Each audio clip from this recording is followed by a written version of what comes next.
शिकारी का निशाना चूक जाता है और वो तीर जिसमें भयंकर जहर लगा हुआ था वो शिकार को ना लग के एक पेड़ पे जाकर घुस जाता है। वो पेड़ बहुत अच्छा हरा भरा था, उस पर बहुत सारे तोतों का निवास था, लेकिन उस जहर के कारण पेड़ के पत्ते सूखने लगे। धीरे धीरे वो पेड़ अपने हरे भरे स्वरूप को छोड़कर एक सूखे पेड़ के रूप में बदलने लगा। तोते भी उस पेड़ को छोड़कर जाने लगे।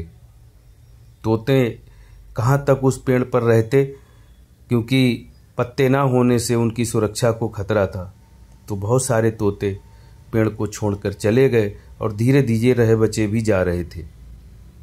लेकिन उस पेड़ पर एक ऐसा तोता था जो वृद्ध था और वो किसी की बात मानने को तैयार नहीं था।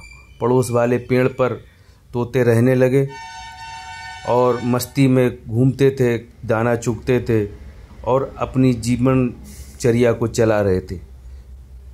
बहुत सारे तोतों ने बूढ़े तोते को समझाया कि इस पेड़ को छोड़कर चलो, नहीं तो ये पेड़ गिर जाएगा, कोई इसे काट लेगा। लेकिन वो बूढ़ा तोता कहता था कि इस पेड़ को मैंने पलते बढ़ते देखा है, इस पेड़ ने मेरी रक्षा की है, मुझे आश्रय दिया, मैं इस पेड़ को छोड़कर नहीं जाऊंगा। पेड़ के कोटर में वो बूढ़ा तोता रहने लगा जैसे पहले रहता था, दाना चुगता था और शाम को आकर उस कोटर में आके रह जाता था। उसकी कीर्ति फैलने लगी, उसकी ये निष्ठा देवराज इंद्र तक पहुंची। बहुत सारे तोतों के समझाने के बावजूद वो बूढ़ा तोता उस पेड़ को छोड़ने को तैयार नहीं था। उसने कहा कि भले ही कोई मुश्किल आ जाए, कोई मुसीबत आ जाए, हम इस पेड़ को छोड़कर नहीं जा सकते, क्योंकि इस पेड़ ने हमें बहुत आश्रय दिया। देवराज इंद्र उस तोते के सामने आकर प्रकट हुए। उन्होंने उसकी निष्ठा को देखकर उसको नमन करने में भी कोई बुराई नहीं समझी।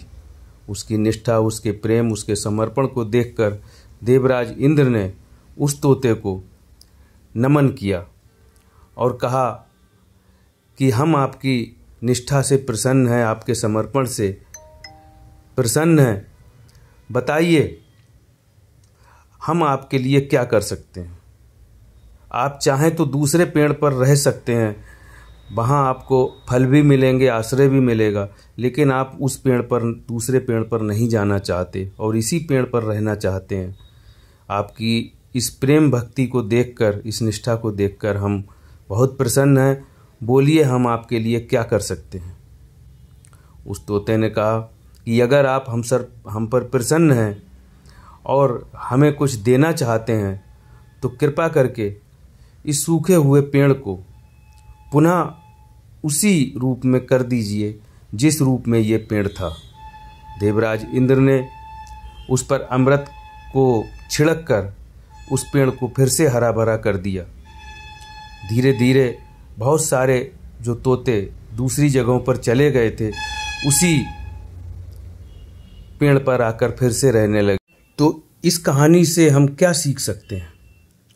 इस कहानी से हम लोग जो सीख सकते हैं वो सबसे बड़ी बात ये सीख सकते हैं कि मुश्किल के समय में हमें धैर्य नहीं खोना चाहिए और उम्मीद करनी चाहिए कि हमें कोई ना कोई रास्ता ज़रूर मिलेगा।